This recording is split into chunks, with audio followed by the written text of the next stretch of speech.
All right, we're starting.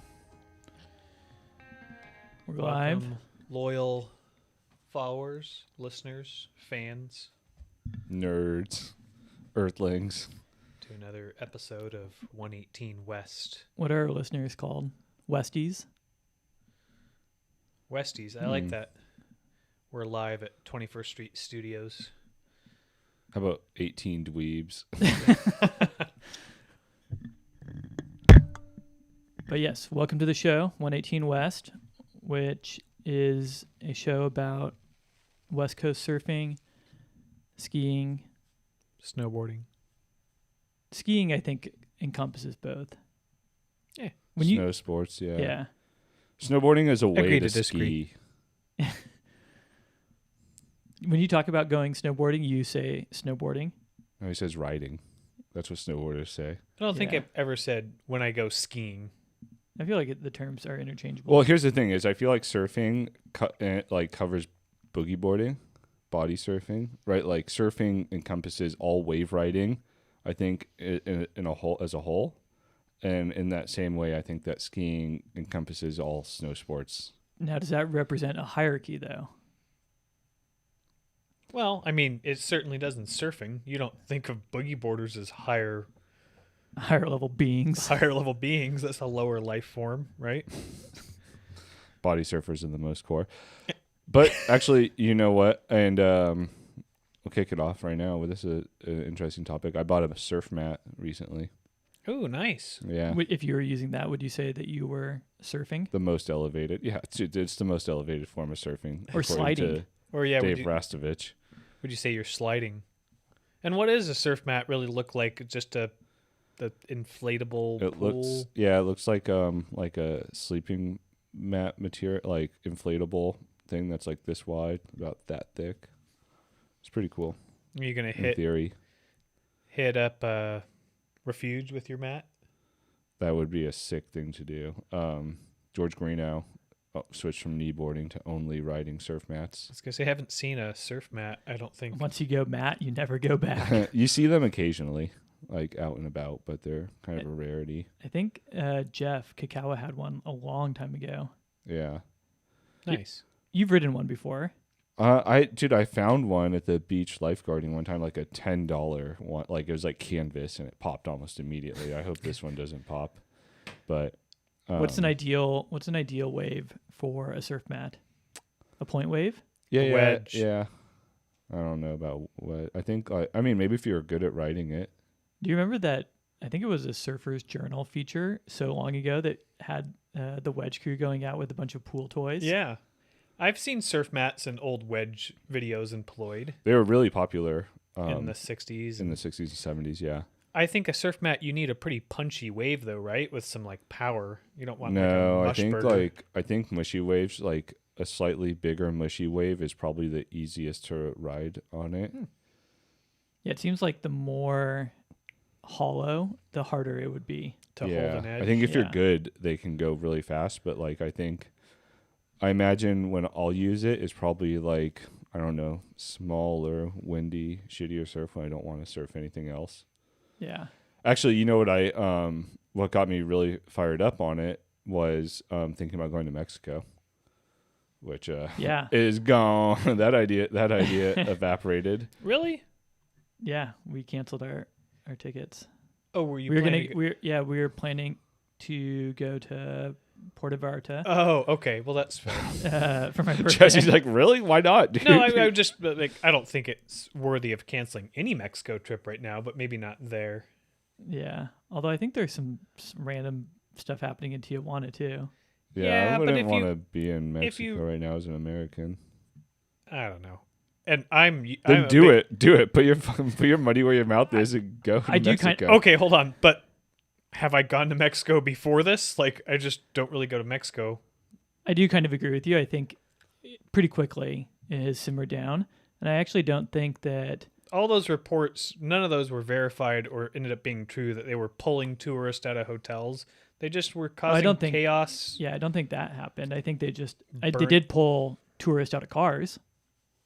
That happened. Tourist or just Uh, random people? Well, random people, but tourists got caught up in that mix. If you were riding like tons of people riding in like taxis and Ubers got pulled out so they could burn the car. Yes. I was going to say, I don't think anyone was killed outside of cartel members and Mexican military from what I read. Yeah, I don't know if that's true or not. It might be too early to.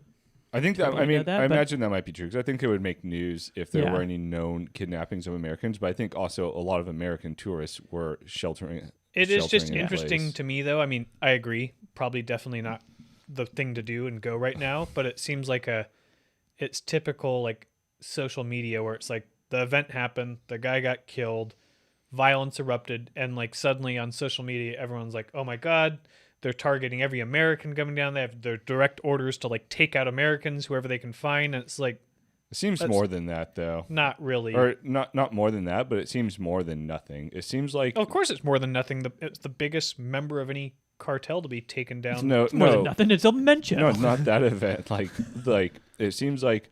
Listen, I don't think you would want to go pass through any of those cartel blockades as an American tourist. Like, I think they would be happy to find you. Or I think they would happy to come across you as an American tourist. What's interesting though is if you look at, and I might not be an authority on the subject, but I've read Wait, what? I've read a fair amount about it over the years and followed it, and I would say even in times where there's tons of like grotesque violence in Mexico and terrible things happening, for the most part, by a pretty like wide margin, like tourists are spare. Like Yeah. they're just not real. If you're going down to Mexico, and obviously you're not. I'm not saying like hang out in a terrible part of Tijuana at night, but if you're going about your business and doing what you want to do, it's very seldom you're targeted. I Like agree. if you're trying to score drugs or getting involved in the wrong stuff, sure. I but- agree. I think most cartel violence. What are you does doing not, going to Mexico if you're not trying to score not some drugs and target- get involved in some messed up? I don't think very much cartel violence targets Americans, I mean, there was that terrible case in Baja of those Australian guys. but I think it's a self-preservation thing for them. I think Yeah. if they started targeting Americans, it would make their jobs a lot harder. I think there's tons of cartel violence that affects Mexicans. Yeah, You know, like there's if you're in the lower class of Mexican society, it's a blight, Or right? if you're, or if you're or if you're a poli- police or- officer yeah. Yeah. trying to run Well, I a, said the lower be a class. legit. I don't know if police is the lower class necessarily. I would say most of the violence disproportionately affects poor Yeah. Mexicans. Correct. But also, what was I gonna say? It's just it's. If you think you're going down to Mexico and not interacting with the cartel anyways, they have their tentacles and everything. If you stay at resort, you're patronizing a cartel somehow. They have their tentacles Yeah. in everything. So it's like it's bad for business. And I could see why you'd cancel your trip, but I think for the most part it's probably still if you I go agree. back When we go ca- about your business, it's probably pretty safe. We canceled it, and pretty quickly afterwards, I was like, I bet we still could have gone. I don't regret canceling it. I think it's fine to give it a little bit of time to breathe, but it does seem like pretty quickly it's like, all right, I think it's back to Yeah. kind of I don't know. Just It'll be business as interesting. usual. It'll be interesting though to see if it doesn't like drag on for longer. You know, although Yeah. they did like apprehend the second in command, right? Killed him. The other guy. They got rid of him, right? Apparently. But anyways, I got interested in the Max. I was like, oh, it'd be cool to have. It's like the perfect travel surf vehicle. Totally. You know, especially to somewhere like warm where you just need trunks because you just need swim fins. You don't even really need swim fins if you don't want to, but you just swim fins and an inflatable mat. yeah. Like it'd be perfect for Mike to take with him if you were just Yep. traveling somewhere.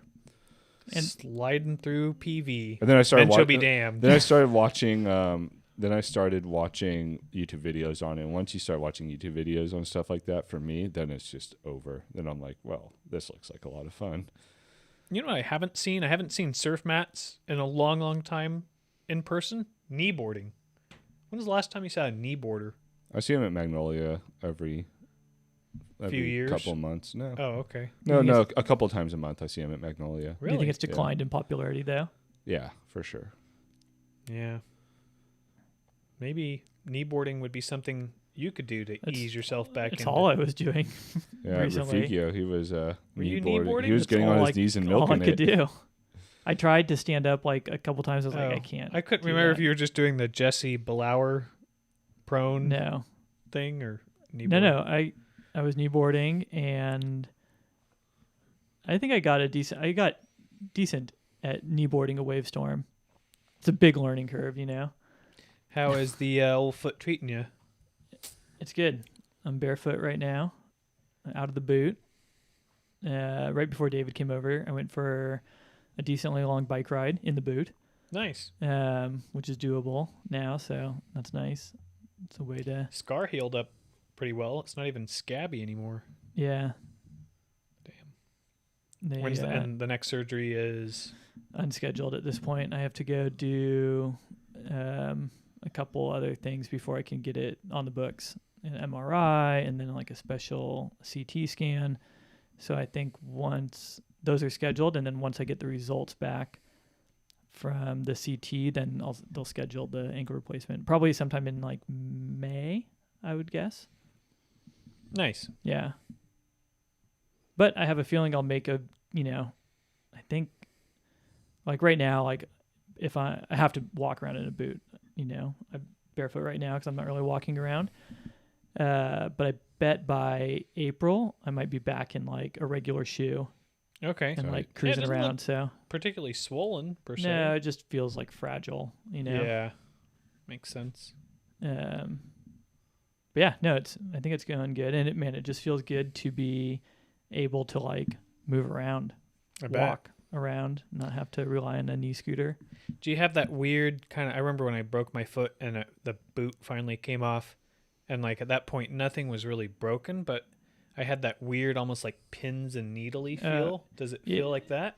I had that when I had the splint on, and towards the end, I had the splint on and was non-weight bearing for like 2.5 weeks, and towards the end, it felt like an emergency to get the splint off. I was like, oh, like it just did not feel.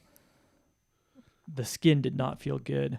It's one It of was those so things nice too. to get it off. Probably like you're in your mind, like when you have to take a dump, and as you get closer and closer to the house, it becomes like more and more urgent. Totally. It's like if you had to hold it for another hour, you could have an hour ago. Yeah. But like once you realize how close you are to the house, it's like, no, dude, I'm running into the house. Once you cross the Rubicon, Yeah. as it were. Yeah, it's like as your mind and body realize that how close you are, it like The becomes- prospect of relief made waiting all Until the you've harder. ran a red light in order to get to a bathroom, you haven't really lived.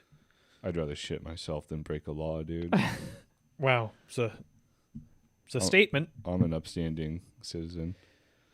That was my last trip to Dosa Place. Involved several blown stop signs, a ran red light, bursting through my apartment door like the DEA.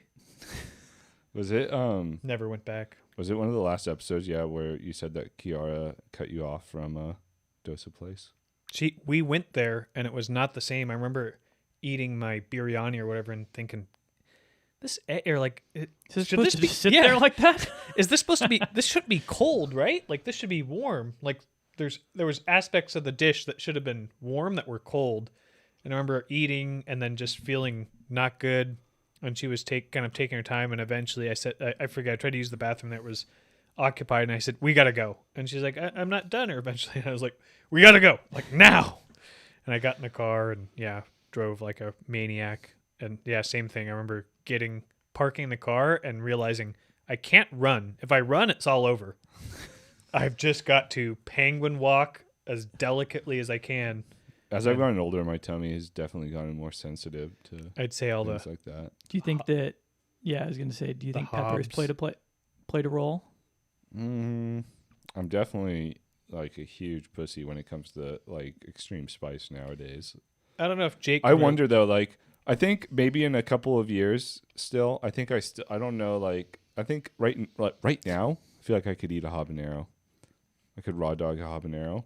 But I don't think I would feel that good. I think maybe in a couple years, my body will have forgotten about the trauma, and I'll be able to handle it again. But like, I was like, I still have to buy out of habaneros at poker games right now. What's disappointing for me, and I can relate to what you're saying with my stomach, there's just certain style foods now where, although I still like them, I know going in, like if I embark on this tonight, like this will be more of an ordeal than it used to be.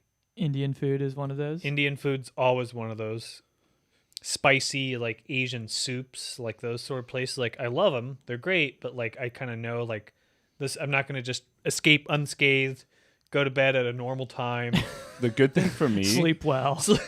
the good thing for me though is that for me, those foods are like really rich foods, and they're usually like fancier and more expensive. So it's like I can still crush Massimo's pizza and feel no worse for wear. If I go to like a fancy pizza place that uses like really good cheese that's like really rich, then it starts to give me probs. Yeah, no, I feel you.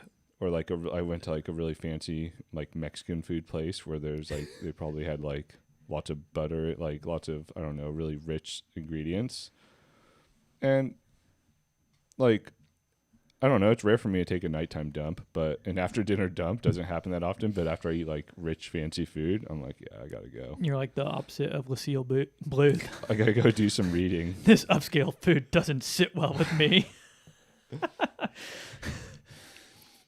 Yep, it's a sign of things to come. Although I can still crush like a pretty insane amount of candy and not feel bad. Ice cream doesn't bother me. Yeah, no, I can crush ice cream too. It's the spices. You know what will get me occasionally? I mean, I haven't had it for so long, and I wanted it so badly the other night. But like frozen yogurt. Oh no, not a thing. Sometimes it runs through me so quickly. I will say that I am certainly not lactose intolerant, but on that topic, I feel like everyone's got a point of eating ice cream where it's like I can eat a pretty good amount of ice cream and feel fine, but if you what cross, are we talking? Pint, quart? There's somewhere along there if you just Half cross G. the point of like too much, it's like your system goes from being fine to like you've power washed your intestines. I don't know if I've ever hit it. To be honest, if I've ever hit that point, like I'll crush a lot of ice cream because especially I like to make milkshakes. Maybe I am lactose intolerant. And dude, you use a lot of ice cream to make a decent sized milkshake, and I've crushed milkshakes without problem. That's good. Dairy is not a problem for me, for the most part. I realized the other night when we were near like a frozen yogurt store after dinner, and I was like, oh man, that sounds so good. And I realized that I wasn't actually pining for frozen yogurt. I was pining for the amount of candy that I would pile on top of the frozen yogurt. You have like this much frozen yogurt and the rest is gummy bears. How's that going? Good? Yeah, I haven't No caved cravings? yet. No, there's tons of cravings. Yeah, that's a tough one. We went to go get ribs last week, and Jake didn't get a soda with his ribs. Yeah. But were you a big soda drinker? Like that's not a... If I'm like out at a place like that, I would definitely... If you were going to get ribs, you would probably get a soda. Yeah, if that you would weren't gonna not- get a beer. It's weird. I grew up crushing sodas, but if someone said you could never have another soda again, it wouldn't... Did you grow up crushing sodas? Rock Yeah. stars. Are you... Any... Not when we were really... Mom and Dad didn't have them. I'm saying Yeah. whenever I could access soda, I Yeah. went hard. But I feel like most of our childhood, we probably had less soda than... I'm just saying I loved getting my hands Yeah. on some soda. Because we were deprived. But it's like if you said I could never have another... I'd say I average 1 to 2 What about sparkling water? per month. You don't do sparkling water? No, I don't like... I Not really. I love bubbly I've been doing sparkly water more since I'm not drinking or having soda. Because it feels like... I don't know. It feels like an occasion of like, it feels better than just like having like a water, if you're What a out and other sad people are life. drinking. No It's hop good. waters? Those are good. You don't like those? I'm not a huge fan of the hop water. Although I did have a I love hop I had a water. surprisingly delicious non-alcoholic beer. And normally I'm not into NA beer. It does not do much for me. No, I agree. I like The only- non-alcoholic beers. But I had a good one recently. I like the non-alcoholic IPAs are the only ones I'll Yep, mess that's with. what it Yeah. was. Oh, Yeah, okay. Well, those are kind of like... That is kind of like hop water. I guess. But I've had The just hop water is weak, though. and I wasn't into it. Oh, no, I'm talking about... That's more what I'm referring to. The 0%, like... I forget the... Citra makes one. Yeah. Yeah, those are good. They do make some just like regular, like plain like hop water, and I was not into Oh, that. okay. So, last year when I was like not drinking at all, I would drink non-alcoholic beers, and my girls love beer. And it was like, this is non-alcoholic, like, you know, like I remember when they were like even younger, like 2 or whatever, and I had an IPA. They're like, can I have some? And I was like, yeah, here, dip your finger in it and try it. And they're like, okay. And I thought that they would not like it because it's an IPA. And they're like, that's good. And I was like, oh. Uh-oh. And then I was drinking non-alcoholic beers, and Kira was like, can I have some? And I was like, yeah, go crazy. Take a sip, whatever.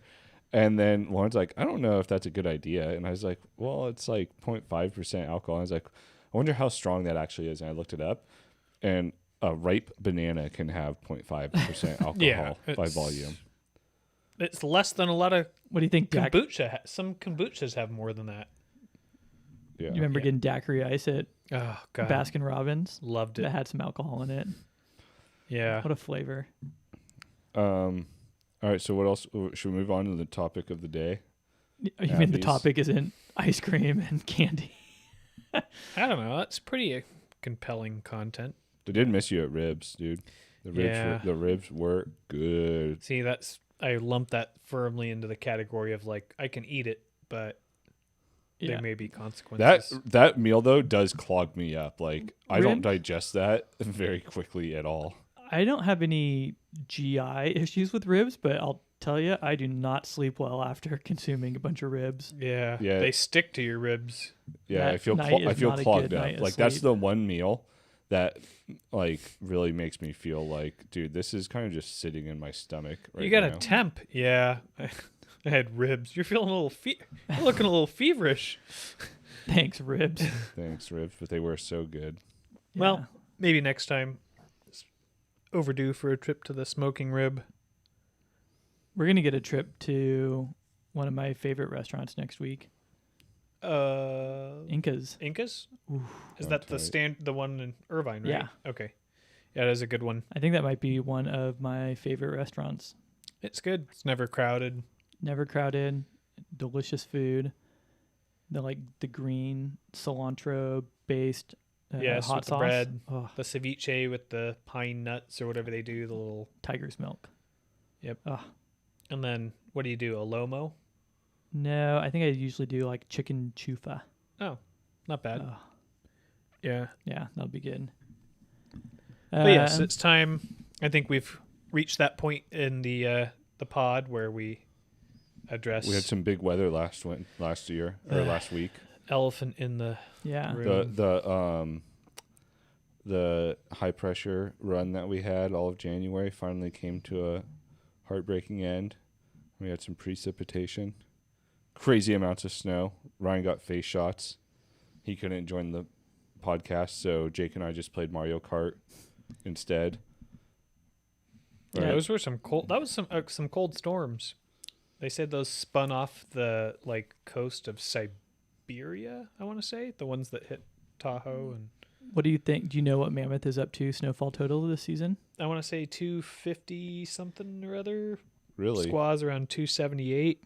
So they're definitely going to eclipse last year's total. Yeah, my 300 isn't looking good. Believe it or not, Stowe, Oh, I know. Vermont's at 260, Back east is They're- having a banner year. which by Yeah. their standards, I mean, it's interesting how that works. Okay, everyone's okay, there's been a pretty lackluster season, but the fact that Vermont is within 20 inches of squaw, I think the difference is when that snow falls, not near as much of it ever leaves during that time of It's the not season, as right? windy, maybe. Well, I'm just saying it's cold. Yeah. It's much colder. Vermont, so far up until this point, I don't think they have tons of days that get above 32.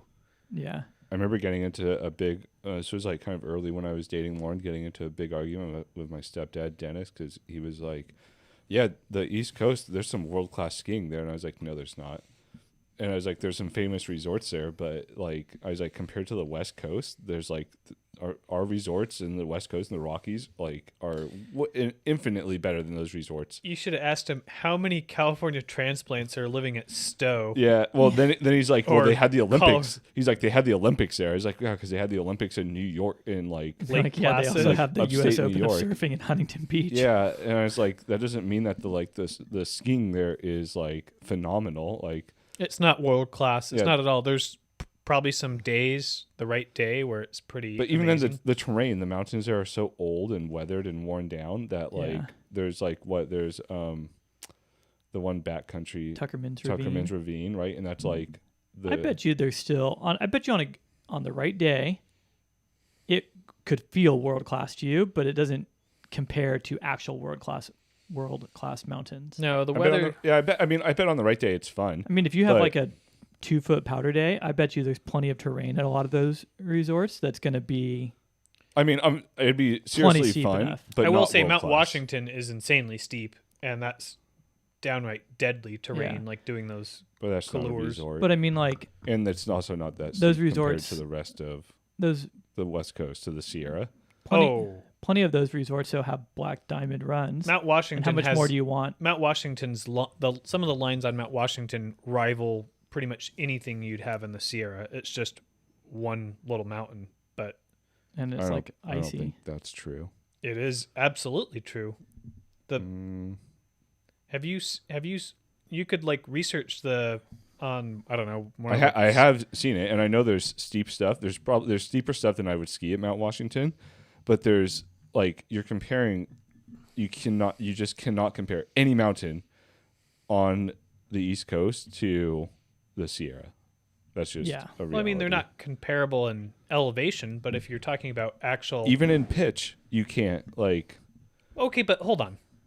Most of the classic ski descents in the Sierra, even the pretty gnarly ones, like, or I don't know if you read a book of the 50 classic ski descents in North America and the handful that are in the Sierra and the Rockies, many of those aren't at a pitch that are a much greater. Some than of them are not at a steep pitch. Almost. In fact, I think Tuckerman's is in the 50 classic.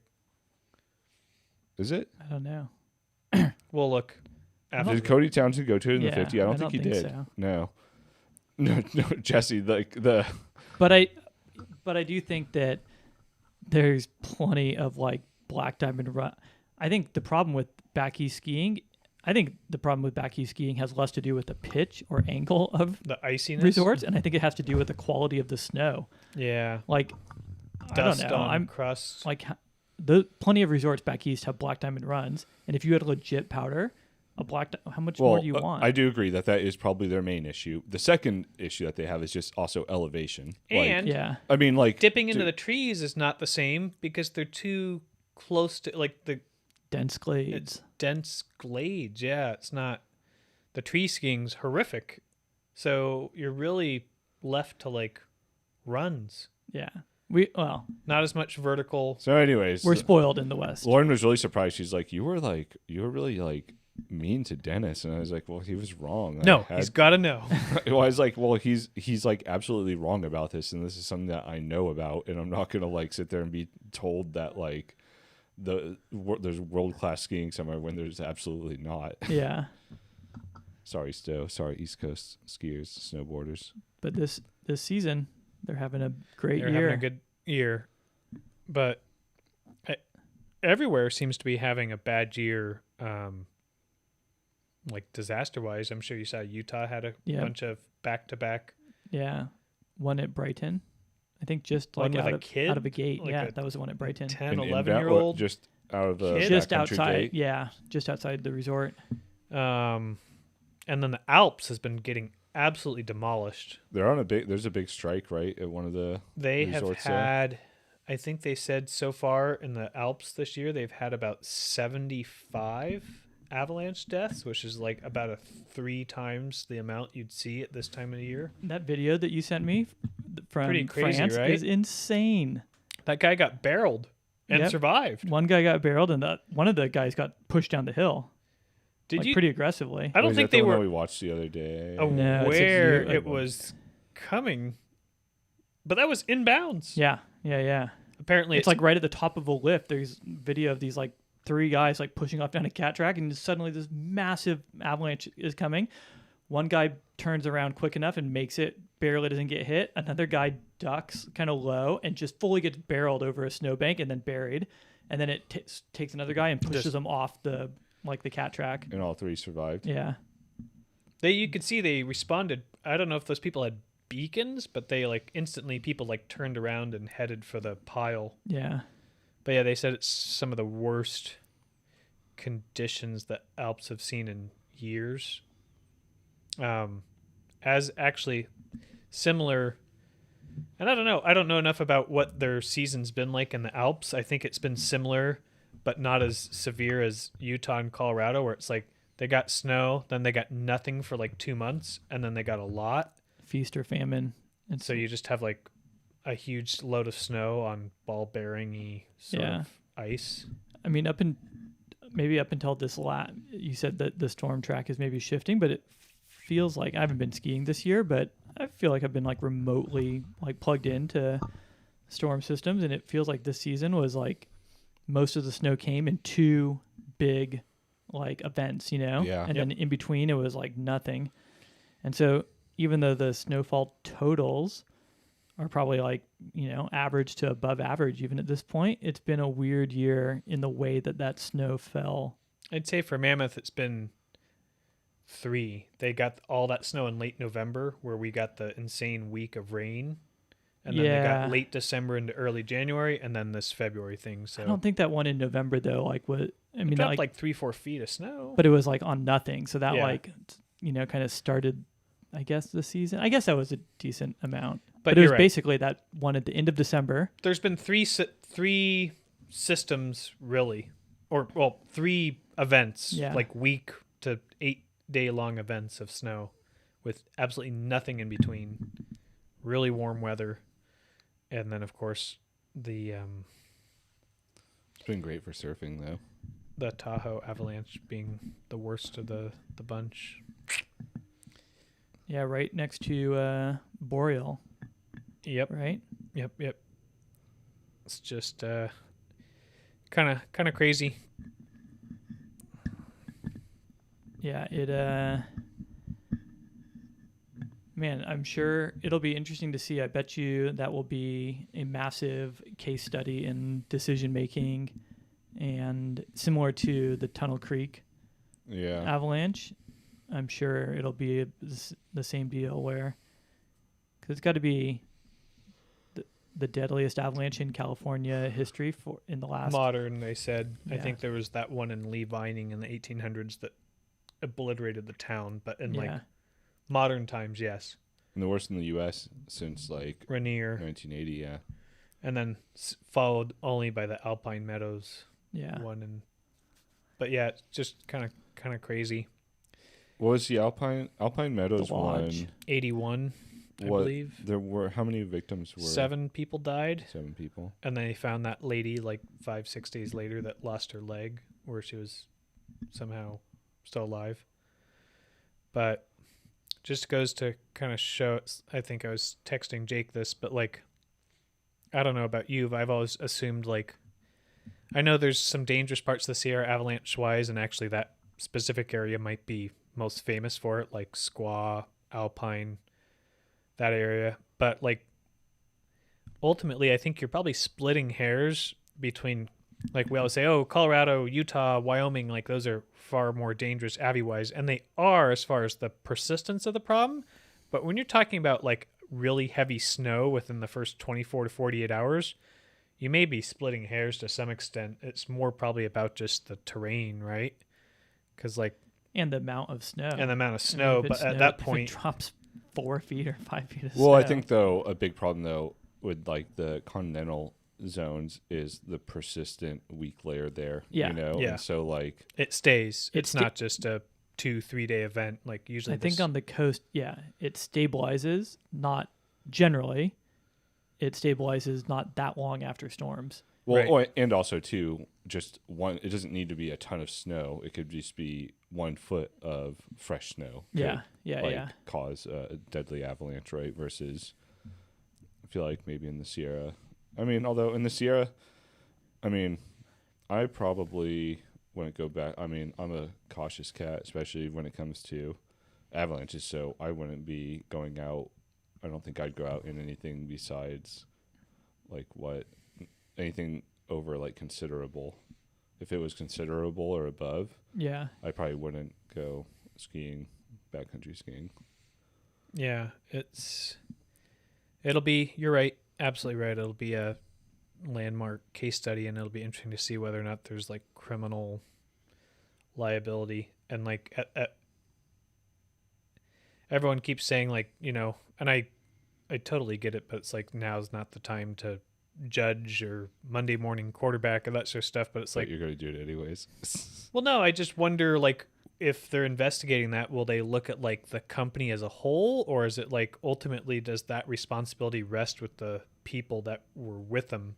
Like if you're the owner of that guiding company, are you really at fault? I mean, you entrusted these guides to go out there and give these people an experience. Like, I guess they'll look into whether or not ownership was telling them come back, bring them back, or like I don't know how that will shake out. I feel like the guiding company probably has a lot stronger of a case against that than in resort avalanche issues. Well, even at inbounds Avalanche, I mean, when you sign a waiver for a pass or ticket, barring some sort of gross negligence, if an Avalanche, I don't think you have much of a case if you get taken out inbounds, do you? I mean, Maybe by an explosive charge, but like, I wonder, but All right, listeners, if you've ever been taken out inbounds at a resort, you've been taken. let us no, know. but I feel like in a resort, it's so much more of a controlled. I mean, as much as you can control it, but like it's a smaller area. It's a controlled environment. They can close areas that are known to be prone to avalanches. They can mitigate avalanches. So I feel like you could make the case if you get caught in an avalanche inbound to a resort that it was the cause of negligence, because you could probably make the case that they should have known better. Yeah. I guess what's sad to me about this event is like, I assumed maybe they were all leaving these huts, which I don't know anything about because like the danger there was extreme, but like those are in a protected area that's not in a run out zone. So it's like, it's just so hard for me to wrap my head around like a decision to even forget the avalanches. Like I would just think like, I don't want to be out in this weather dealing with this, like independent of the danger. Like, Yeah, but I you know just what? stay another night until the weather improves, and then obviously you add the. But when you're out in those conditions, maybe not those conditions, but similar conditions, and it builds your confidence, and you can do it 30, 40, 50 times, 100 times without having an issue. Like Bruce Tremper, I was telling Jake, commented on it, the guy who wrote Staying Alive in Avalanche Terrain. And he's like, yeah, it seems like these guys made a decision that I've made before, and I just got away with it, and I think he said what's most alarming to him is he thinks he would have done the same thing. Yeah. When they asked him, they're like, what would you have done in that scenario? And he's like, it's terrible to say this, but I probably would have left and gone down. Like, Yeah.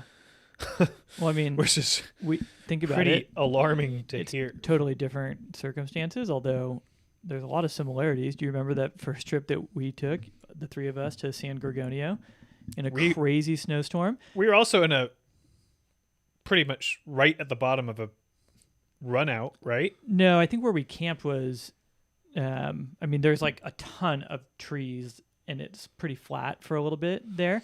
It's not an avalanche path where we camped, but I think we were aware of it. But then we hiked out the next day. Although, well, here's the big thing: is we knew I don't think we were hiking down anything 30 degrees or. We weren't, but there's plenty of stuff we were above hiking us that you're exposed to slopes that are easily 30 degrees. And we had never been back there before. And we were back there in essentially whiteout, almost whiteout conditions. We had no idea what was around us. The reason we stopped is because I remember thinking, like, we all thought, like, we kind of don't know where we are. We don't know what's above us. We don't know exactly what's around us. We should probably just stop in these trees and head out in the morning. There's a lot of things you get away with that you take for granted. So yeah, it's just a sad situation all around. Or what I think back to is, remember when I came up to visit you guys in Tahoe and we went and built a snowboard jump into like a drainage. We like drove up to a pass. Yeah. somewhere. Oh Carson yeah, Pass? yeah. And it's like, who knows? I mean, that might have been like, it might have been a Avi danger, because it was like a powder day. I mean, it was like powder. We went out there, and remember it being into a drainage, which looking back on it, I don't recall all the details, but it might have been a crazy terrain trap. And we were like snowboarding, jumping off of a jump into, who knows? There was no consideration to like, oh, is this like a loaded slope, or is this a steep? Like, it was definitely. I did some snowboard cuts ahead of time. I definitely think it was steep enough to slide. Yes, the little convex drainage that I think you could have got a partial or full burial if you kicked off some snow there. There was nothing above us, though. I don't know if it was The actually run-in was dangerous, but I also don't think that any of us gave it any mind of like, is there avalanche danger here? Yeah, we recreated a ton in the backcountry long before we had any consideration of avalanche risk. Did we And do? you know who else does that too? I think all the time. A lot of like climbers and just like winter hikers. You know what I mean? Like, yeah. I don't think that we were out like unusual for going into the mountains in the wintertime and not really thinking about avalanches. I think that Did we take beacons when we did Shasta? yes. Did we have beacons then? I think we Yes. had beacons. We had beacons since we had split boards. I didn't have a split board at Shasta. I think we had beacons. I had a split board. I'm sure you had a beacon. We had snowshoes and we hiked with solid Although- boards on our back. Would if something massive had kicked off on the gulch? I mean, it would have been hard. It was late. I guess a type of It avalanche. was so hot that you wanted to stop and boil water halfway There up. would have been it could have been like a slow moving, like massive Like a wet slide. wet slide. But like, would we have been capable of putting our? We had crevasse rescue gear. Yeah. Remember that? We did crevasse Had there been a rescue full at the hut. burial, what would be the likelihood we would have been able to extract someone? I mean, I think once we got our beacons, we practiced a bunch Yeah. with them. I mean, We as in me or you guys? David and Me and myself. Jake. Had you guys been buried, you might have stayed buried. Is my point. I remember I was practicing with Terry, an old boss at Mammoth, and some other people doing in the snow. We like buried like a beacon, and then we were locating it and probing to find it in like a tent sack and then digging.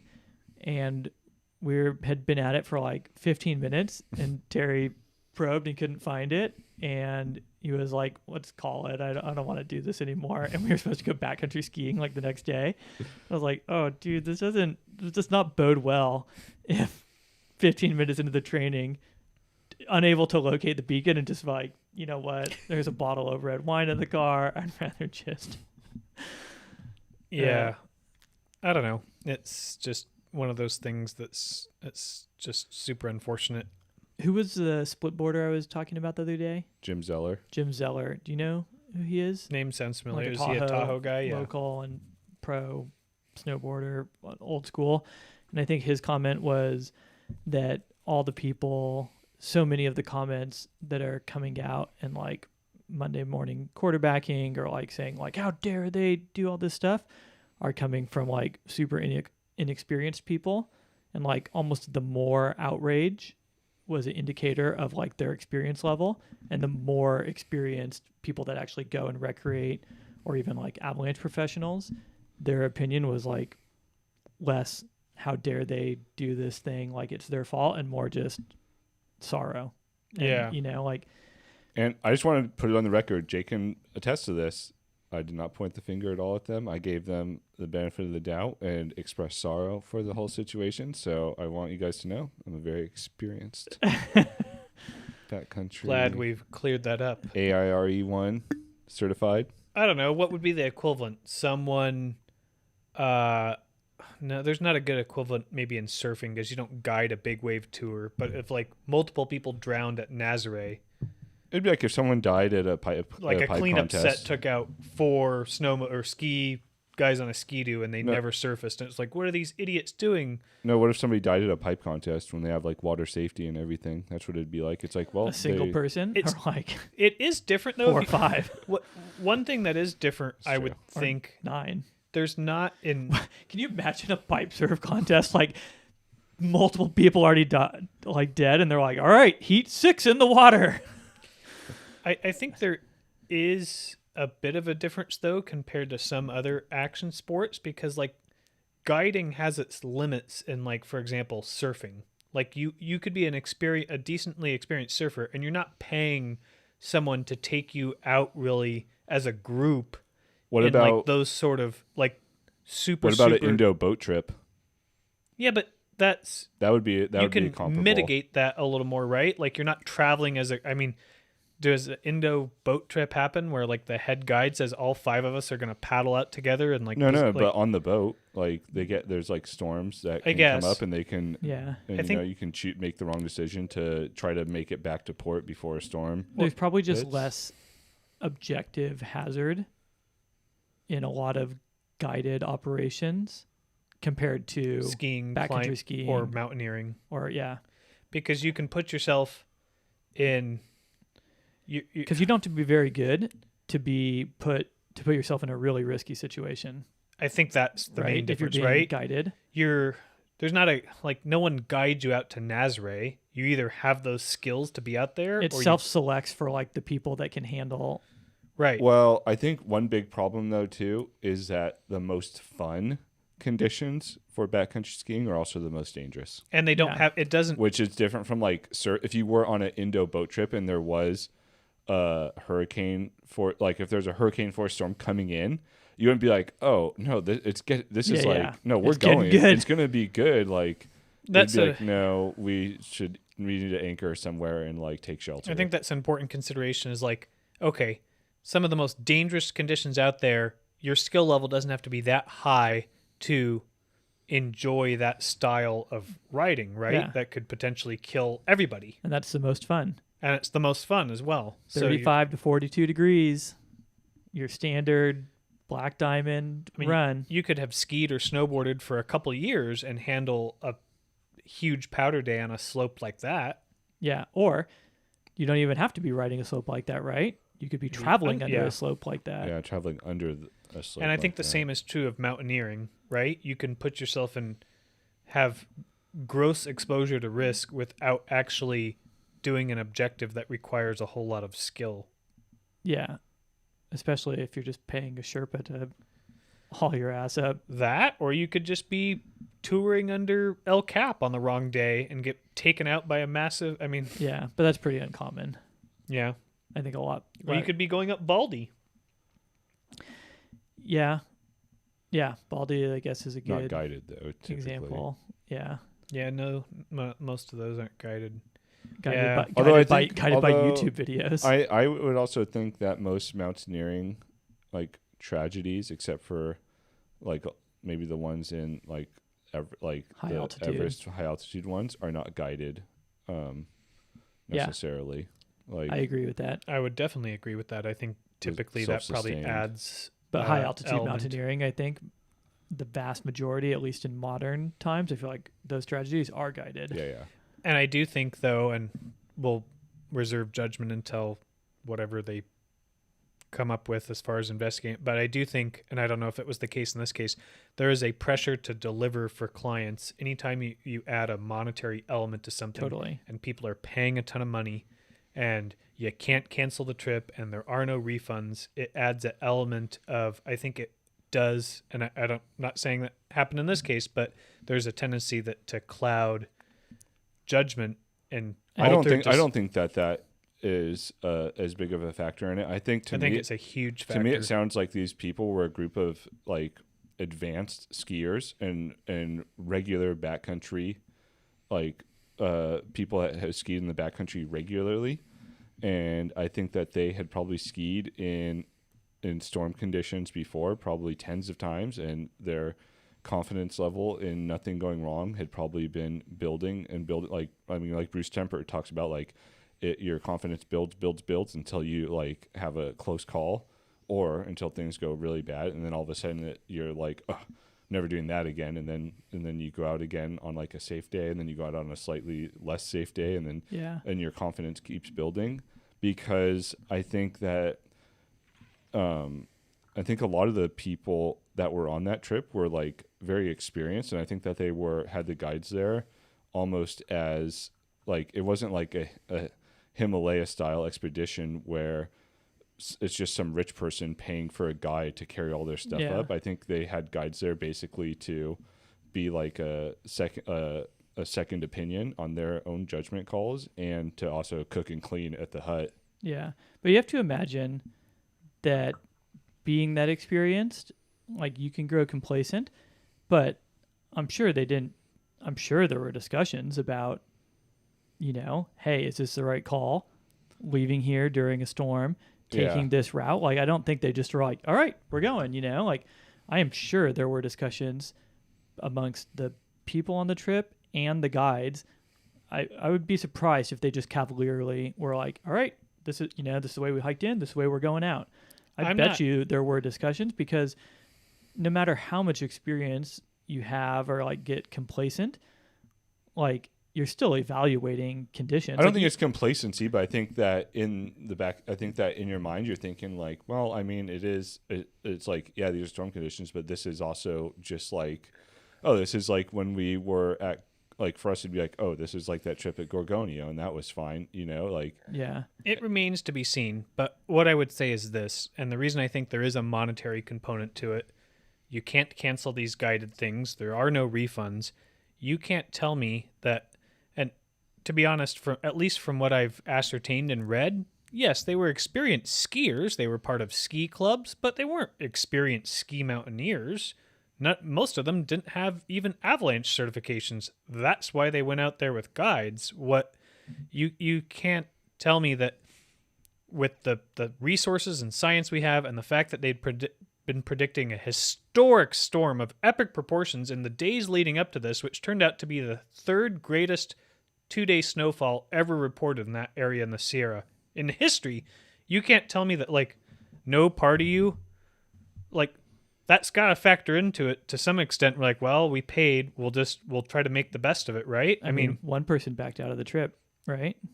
But you also don't know why. True. The guiding company itself posted about that exact problem the day before the storm. So it's like, I think that does factor in. And you look at what happens in Everest, right? Jake just did that for something much less risky, right? You just said that, I mean, you canceled a trip to Mexico. But right? Look at what happens in Everest. These people spend 60, 70, 80 grand, 100 grand, and then stuff goes wrong.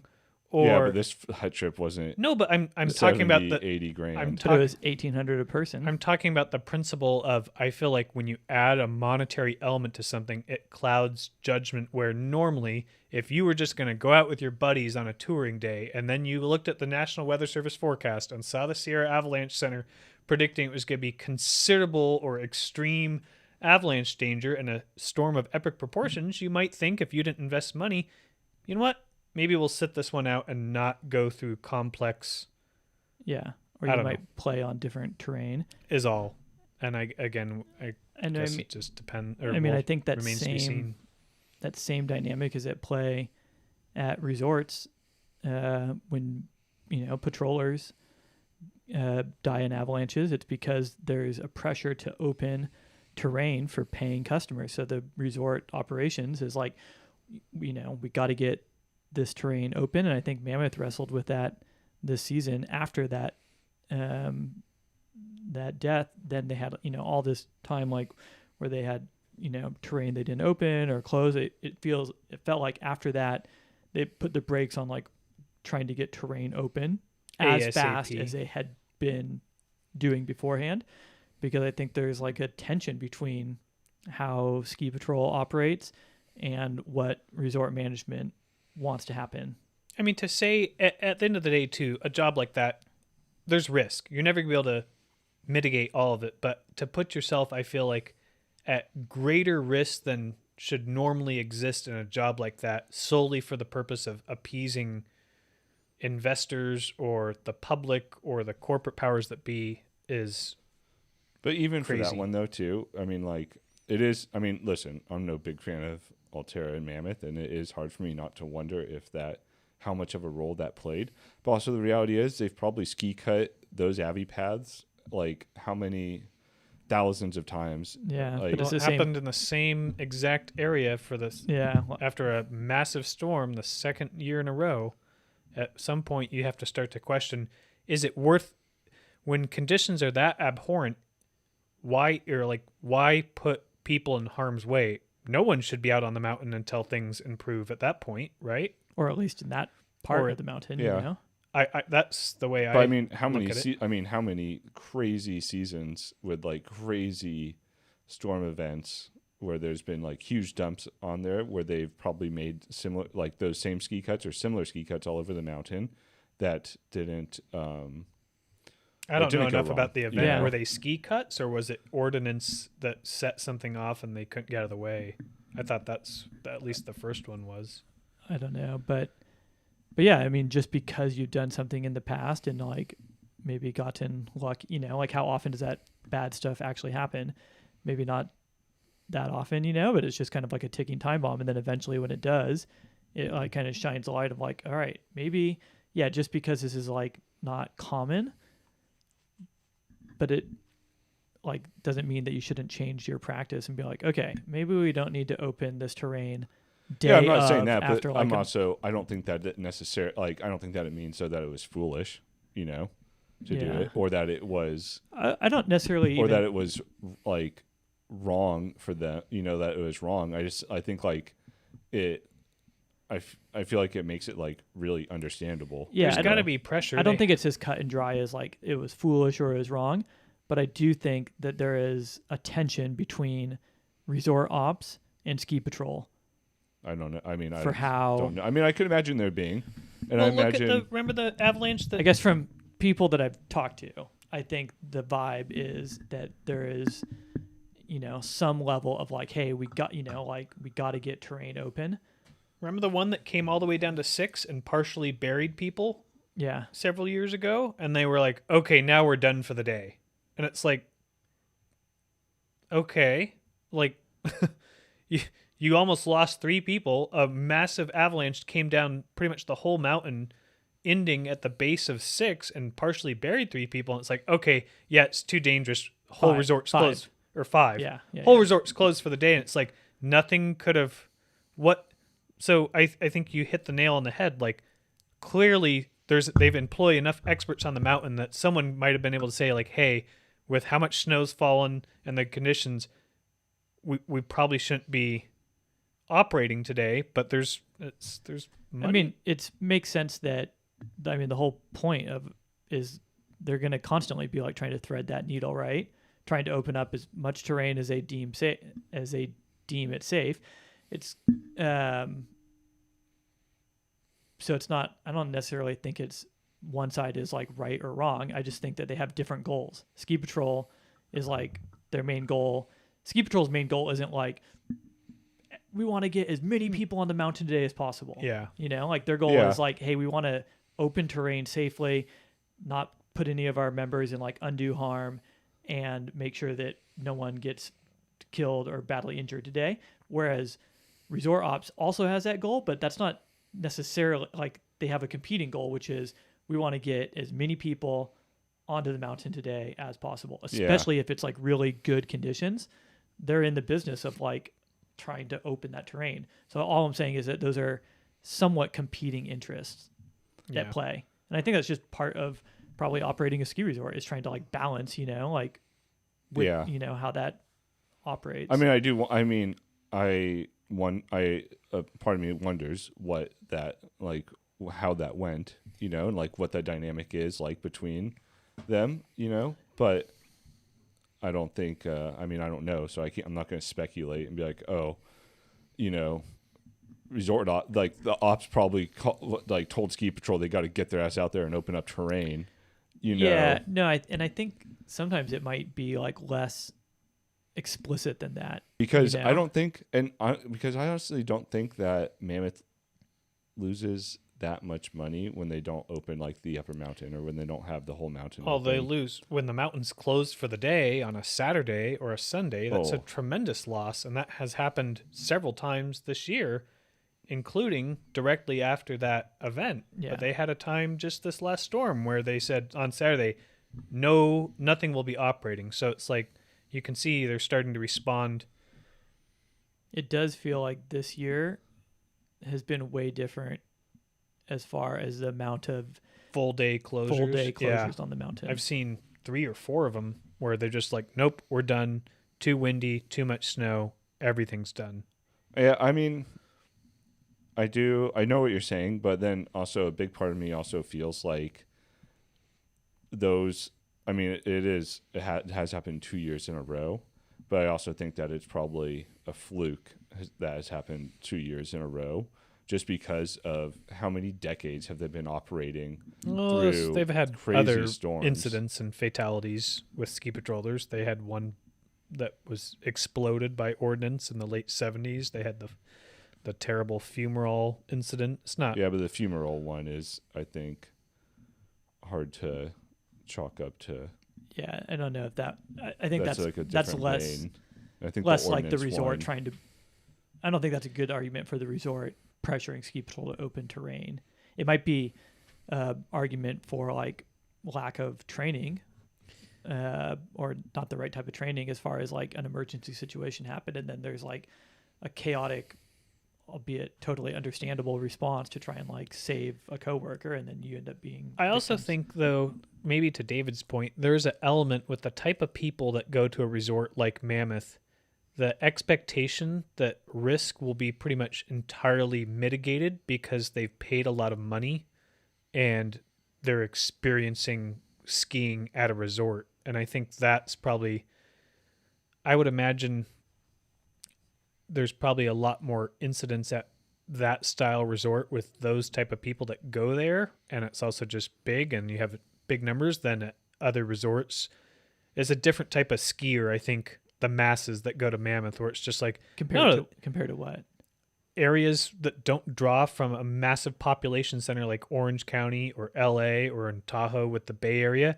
I feel like you have a less experienced skier than a mountain, maybe a mid-sized mountain in Colorado or Wyoming or other parts of the country. And I think there's sometimes a mentality that they expect, like, no, they've fixed it all. It's good.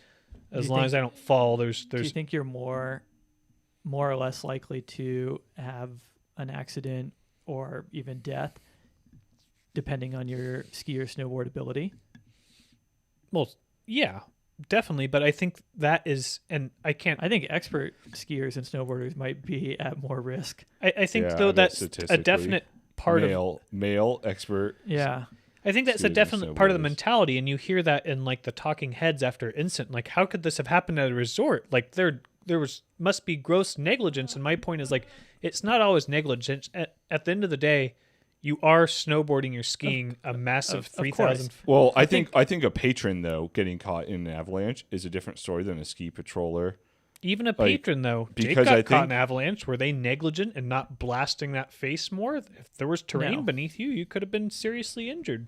No, but I think that you should have an expectation that if there is an area that's prone to avalanche, that the resort should either have it closed or have done avalanche mitigation on it to the point where it's not going to slide. Yeah, like I think still could slide. It could. Yeah, but I think that's a fair expectation, and maybe they say, yeah, we did mitigate it, but it still slid. Well, then that's one thing. But if they're like, yeah, we just opened it and there was no attempt to mitigate it, and it was a known avalanche, there was like a known place where avalanches could occur, then I think that would be. I'm just more pointing to the complacency that's bred by spending tons of money, having lots of resources, and assuming that because it's an experience that's why you spend a ton of money, an experience you paid a lot of money for, you're absolved of any inherent risk that the mountain could. But the vast majority of deaths or injuries that are happening at ski resorts aren't happening from inbound avalanches. No. They're happening from trauma, snow submersion, hitting a tree, hitting other people. All stuff that can't be mitigated entirely by the employees in the company, though. But I don't think any of those type of injuries, I don't think have anything to do with how much money you spend at a resort. I think those of course not. Happen. You're making my point. My point is, people. I don't think I am. Of course, it doesn't have to do with how much money you spend. My point is, I believe at a place like Mammoth or at Tahoe or like Heavenly or that sort of stuff, by and large, a large cohort of the skiers and snowboarders there that aren't very experienced but spend a lot of money. I feel like sometimes there's the expectation that, like, it's not near as risky as it is because they've paid a bunch of money and most, if not all, the risk has been mitigated. Well, I mean, hold on though. I pay a lot of money to go ski at Mammoth, and I do expect the lifts to operate safely, and I expect not to get caught in an avalanche. If I stay inbounds and fall and do what the resorts and stay where the resort tells me to stay, I 100% expect not to be caught in an avalanche. And I think there might be a fluke, and if I were caught in an avalanche and was harmed by it, I would absolutely want to check to see if there was negligence involved, because you're paying that money for them to have ski resort, to have avalanche mitigation efforts, to maintain their lifts. So if you get hurt because of any of that, then yeah, I think it's fair game I to guess, but that's wonder if there's that's negligence. my point. I don't think that you can mitigate all that, Why not? because you're dealing with nature and a obscene amount of variables. You can mitigate it as best you can, but there's always going to be an element of risk on the mountain. And what I'm pointing to is the fact that I don't think sign a crazy waiver. I don't think a lot of paying customers that spend money and have a Disneyland type of experience at Mammoth or Heavenly are aware of that. Yeah, I think they go in. The majority of people that I think this class of people that you're talking about that spend a bunch of money, that are beginner people or neophytes, aren't exposing themselves to a whole lot of risk at Mammoth, save for, running into another person or doing something. They're not exposing themselves to a ton of avalanche risk because those people aren't. I'm not even talking about necessarily avalanches. I'm just talking about thinking. I'm not. But those are the two things. I think I think those are the two things that you could blame the resort for: avalanche and mechanical issue. I think you could try and blame the resort, but you could blame the resort for all sorts of other things. You could blame the resort for not marking snowcats properly, for not. If you were caught in an avalanche in an wipeout dropout shoot, right? If you were caught in an avalanche there and it turned out that they did no avalanche mitigation and just opened it up, yeah, I get it. Yeah, but that's not what I'm saying. I know, I get it. But if they mitigate, if they do avalanche mitigation, if they throw bombs, if they do ski cuts, and you're still caught in an avalanche, yes, there is that risk.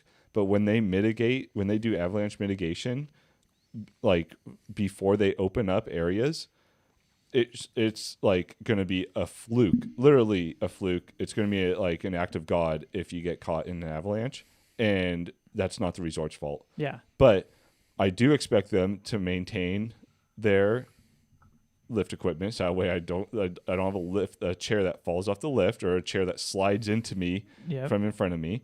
And I do expect them to mitigate all the avalanche terrain, so that way I can go there and know that if something were to happen to me, they could maintain their lift equipment and something could still happen. But what you're describing is the right mentality, right?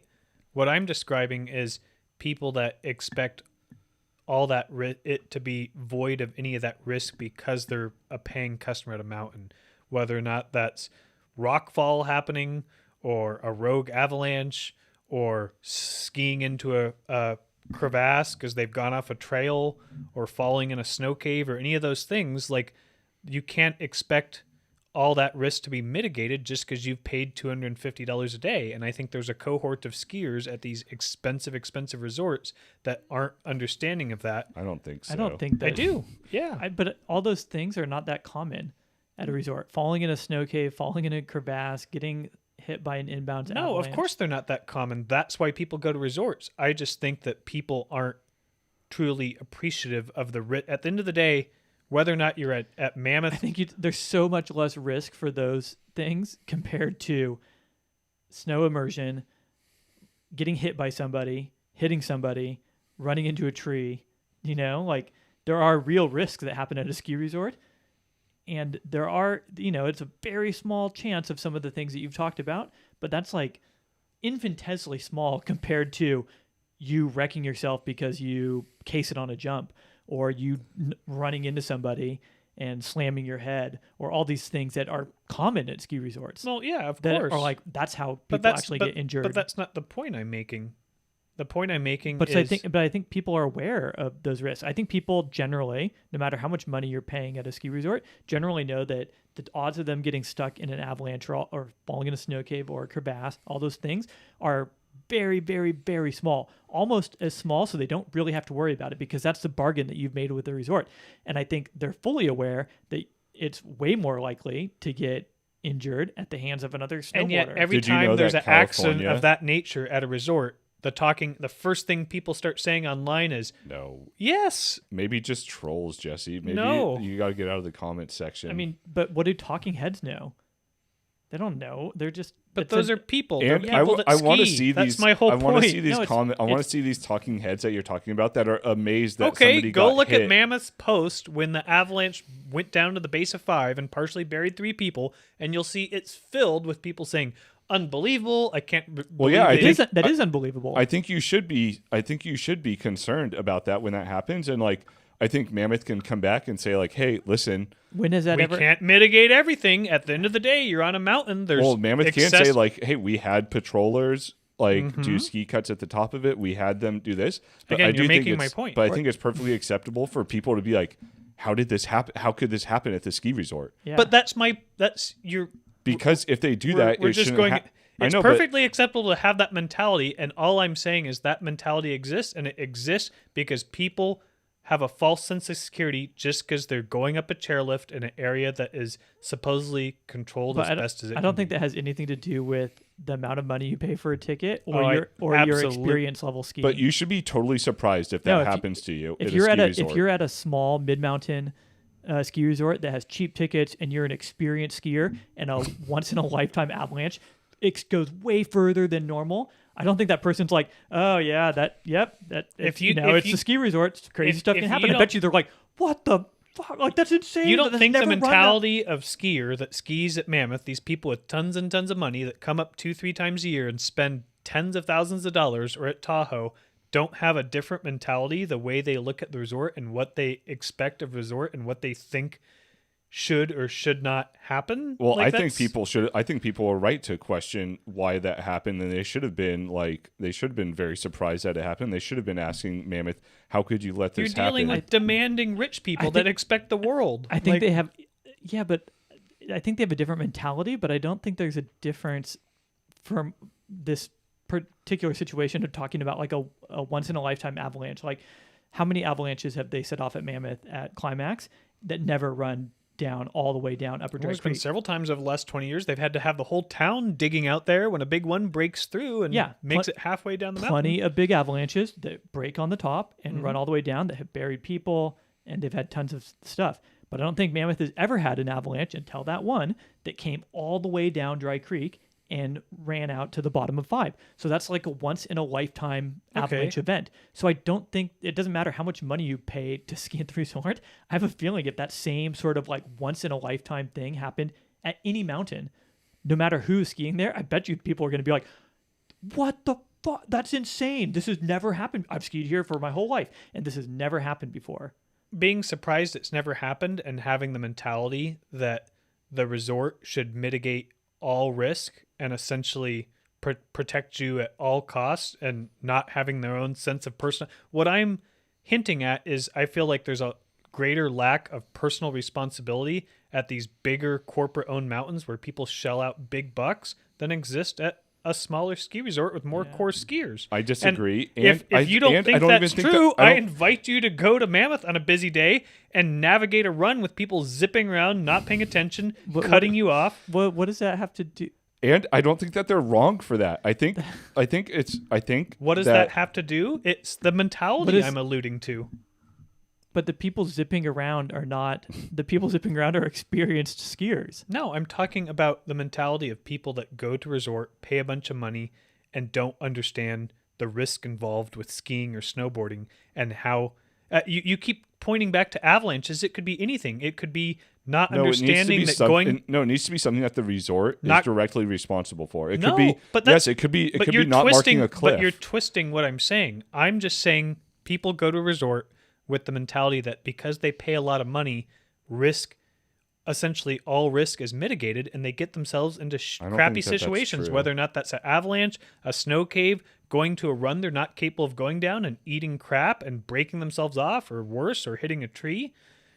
I feel like that mentality exists in a greater quantity at a big corporate resort that attracts people from a massive population center. That's all. Maybe beginner. Maybe I it might be think- a beginner thing. Somebody who's not And the familiar fact with that the sport. that's the hill you're dying on, to me, is wild. No, but I mean, sure, super wealthy people might have an entitlement about stuff at a resort, but about I don't. their level of service that Yeah, they can but get and like lines. Yeah, exactly. But I don't think it has anything to do with risk or injuries or death. I think, first of all, And wait, I'll hold go on. back to the beginning. I think the majority of injuries and definitely deaths that are happening to people at ski resorts, I think, are not happening to So beginner you're saying people. that understanding of one's code of responsibility and the inherent risk that's undertaken by being on a mountain is the same at a place like Mammoth across all those people than it is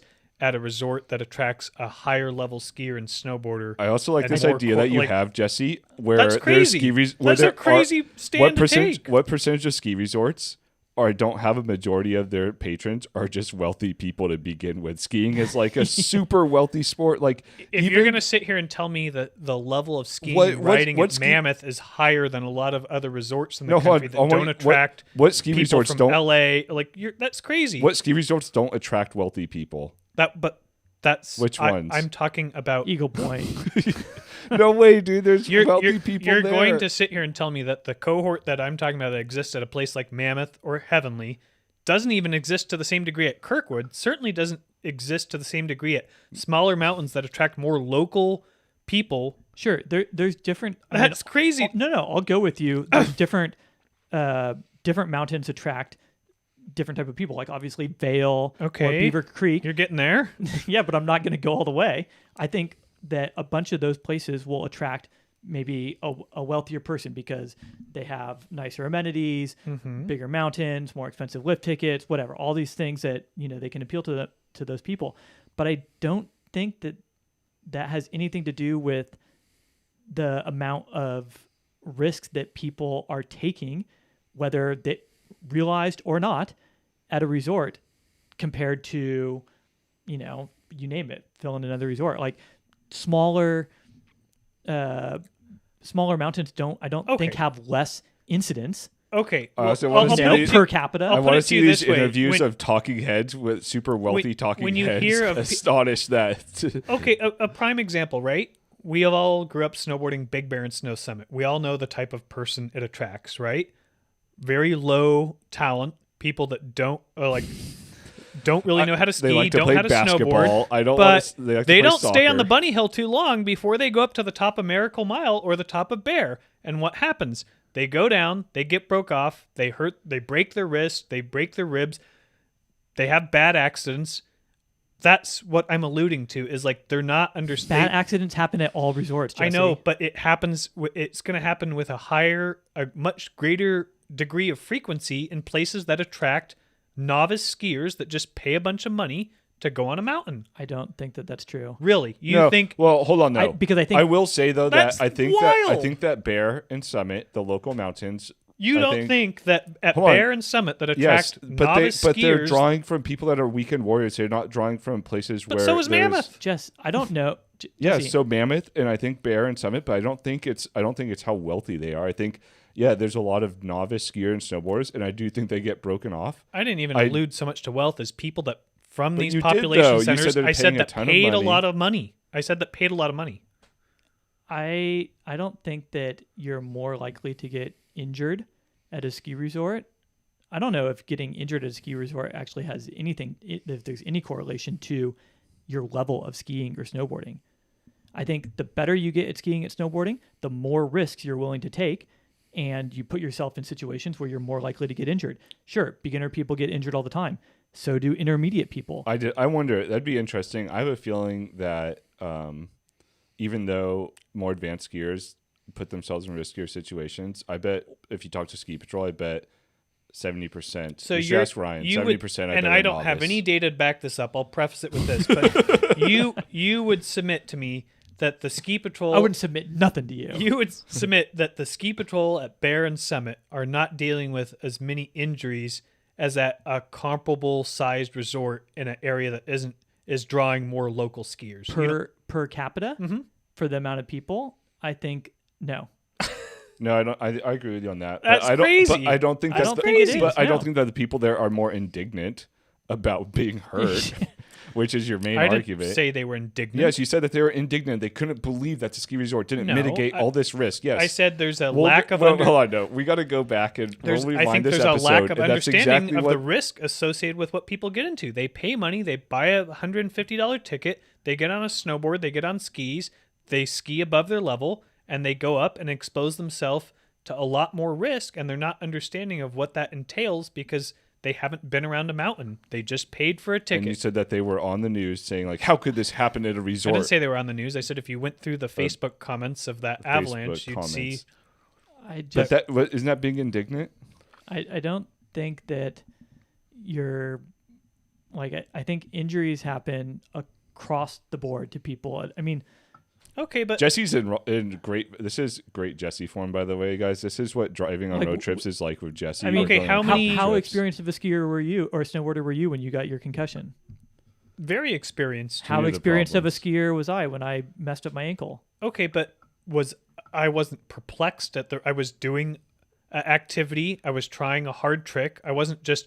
I But didn't just that's strap also on a so snowboard different, my though. first. That's and also first so of all, different than an if you're saying inbounds avalanche injuries burying happen, 3 people. I know, But but so you you- keep going back to avalanches so when you- I never mentioned. So you think if you were wealthy and But that you happened did, to I you, said- you would be like, "This is insane! I cracked my skull. I paid I think $200." my initial claim was people pay a lot of money, and at certain resorts, there's a mentality that they paid a lot of money and they're not fully understanding of the risk, whether or not that's Wait, avalanches. hold on though. But Jesse, when I just said there's indignant people, you said, but there were. You have to read the Facebook comments on that avalanche, and now I said we're talking about avalanche. You said I was never talking about avalanches. No, I said that you're focusing on one element of a much more all-encompassing Well, claim. because there's a difference between risk that is personal risk from the person partaking in the activity, which is that they have to assume for themselves, and there's the risk that they're expecting for the resort Right. to mitigate. But I'm lumping it all together. I'm saying when people spend a lot of money, I feel like, especially at resorts in California, because of the population centers they draw from and because the sport has exploded in popularity and the type of people you see up at the mountain there, I don't think those people are understanding of the risk. And I think there's a false sense of security. We should that do They just paid for a ticket. They're on the mountain. What could happen? a remote and we just interview people at like maybe they just be yeah, like, we hey, should go live in the lot. do you think If you broke Okay, your leg on a jump, who Here, would here, you blame? maybe the best example I can show you in the last 5 years, multiple videos every year of some poor guy hanging on for his life, almost falling off a lift at Mammoth, or falling off a lift, or falling and splatting off a lift at Snow Summit. You mean to tell me that happens with the same degree of frequency at a smaller resort Yes. that draws from a local? No, you guys Yes. are crazy. If you think really think that's the case, You see it all the time in all resorts of all no, varying it degrees. happens in areas where there's a lack of experience, where people aren't skiers or snowboarders, but they paid for a ticket. But well, first of all, is your argument that they're more indignant about it at those places? No, my argument is that when people pay a lot of money and don't have a lot of experience, and they just buy a ticket and go with the flow because, well, everyone else is doing it, bad It things seems like happen, you and just there's want not to gape or bash. there's not a understanding of the level of risk. Wait, can I tell you guys something? I just want to switch subjects real quick because we're coming up on 8:45, and this argument is going zero. It's going nowhere. yeah, it's very circular. I went surfing at Uppers yesterday, and I was longboarding, and I just wanted to give myself a pat on the back because after I got out of the water, a guy came up to me and said, "Hey, can I ask you a question about surfing?" I said, "Yeah." He said, Is it really risky? and he said, if I broke my face, no, he said, how do you? I noticed you're pretty good at nose riding. Can you give me some tips? And I felt pretty good about that. Nice. What was the tip that you gave him? Well, you know already. I said everybody has, But our listeners don't. everybody can do it. You just have to have the right key.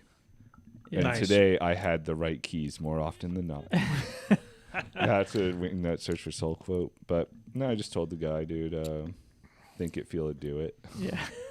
He said, I got more soul than a. I just wanted to publicly broadcast that out to the world that I'll take things that didn't happen for 500, Alex. Go back to the cams. We'll check the cams. so cart. Yeah, should we I believe. transition off cam? Well, before we go, you should know, if you're still listening or watching this, at this live show. We should start with this. Yeah, we should start And with Ryan, this. if you're listening, we would certainly like your advice. Because what are the odds that someone who started the show is still tuned in after 30 minutes? I know you're listening, Ryan. I know you agree with me. Just so you guys know, this is what going on like a backpacking trip with Jesse or a long car ride with Jesse. This is like classic. It's wild to me that this is a contrary take. To be fair, I mean, Jesse, All three of us. Jesse is like a catalyst, but it is all three of us. I mean, I can think of the skin track one. it's a dynamic that follows us across many adventures. But before we get too sidetracked, this TV show, this live show, is sponsored by David and mine, our screen printing operation, Dead Rec and Printworks. All the shirts you see behind us and some that we're wearing. We do screen printing. We do digital transfers. We do small orders. We do big orders. Custom we apparel. Like to grip it and rip it. No minimums. Talk to us. If you even just have an idea, just talk to us about it. Well, Or know somebody that does. And Yep. I'll say it right now. We will beat anyone's price. Any legitimate Or your business's shirt's price. free. I think we can say that. yeah, and if we can't, We'll- then yeah, we'll lose then your it business is and what we it don't care is. because like we won't be able to. It's yeah. If we you can get a say quote that. from Custom Ink, we'll beat it every time. If you get a quote, bring it to us and we'll let you know if we can beat it or not. All right. Thanks for tuning in to our lively chat, and we'll catch you next time. Ciao.